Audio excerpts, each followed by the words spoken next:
Hardcore Henry is in theaters right now, and it's a first-person film entirely from the point of view of somebody who's been cybernetically augmented. This guy wakes up in some medical office. We are looking through his eyes. He was told that he was in an accident, and he can see all of his limbs being reattached. His wife is right there reattaching his limbs. He's told that he has all these superhuman abilities now, and he can kick a ton of ass, and this evil corporation called Aiken is the one that put him in this position, and so he goes out to destroy every single one of these people. This movie came about because a guy made a short film called Bad Motherfucker on YouTube, and that short film was all from the first-person perspective. It was very successful, and now we have a 90-minute film from this point of view, and I gotta tell you, it's very impressive what they're able to do. The stunt work in this film blew my mind, and that's by far the most impressive aspect of Hardcore Henry, at least for me. The stunt work and the things they were able to accomplish with this technique is really mind-blowing, and I gotta give them major credit for pulling it off and making it mostly very convincing. My favorite part of this movie by far is Sholto Copley. This guy is incredible. He gets to play a very versatile character. He has tons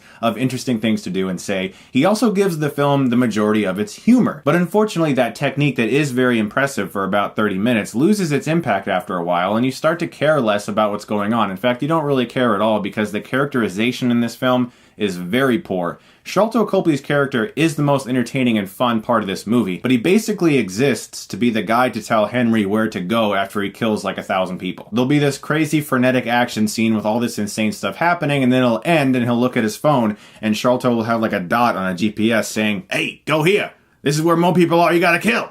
And that's basically the movie. It really is like a cinematic video game, and if that sounds cool to you, then you'll probably love it. If you love FPSs, you'll probably love it too. But it does get tiresome after a while because the film doesn't really have anything to do beyond blowing up hundreds of people from the first-person perspective, and after a while, the film doesn't really have anywhere to go. There's also some very lazy sound effects work in this movie. There's one scene that has the exact same tire screeching sound effect 4 times in a row in the course of like 30 seconds. Still, the technique is impressive, and I give the filmmakers major merit for being able to pull this off and making it look realistic, but after a while, it's just, there isn't really any meat to this movie. It's like a bone skeleton, and there's not enough meat to be added to this story to make me actually care about this stuff that's happening. And there's also a poor sense of elevation that it doesn't really feel like the film builds to an amazing climax. It just feels like it's 90 minutes of go, go, go, go, go, go, go, go, go, go, go, go, go. And after a while, it's just like, okay, let's take a breather here for a minute and do something else. But that never happens. I'm gonna give Hardcore Henry a C+.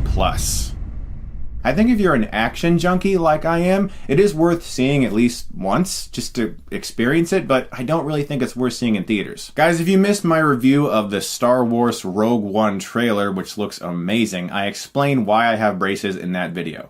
So I'm not going to go into detail about it ever again. If you guys want to know why I have braces, that's the video to watch. Thank you so much as always for watching, guys. You're the best. If you like this, you can click right here and get Stuckmanized.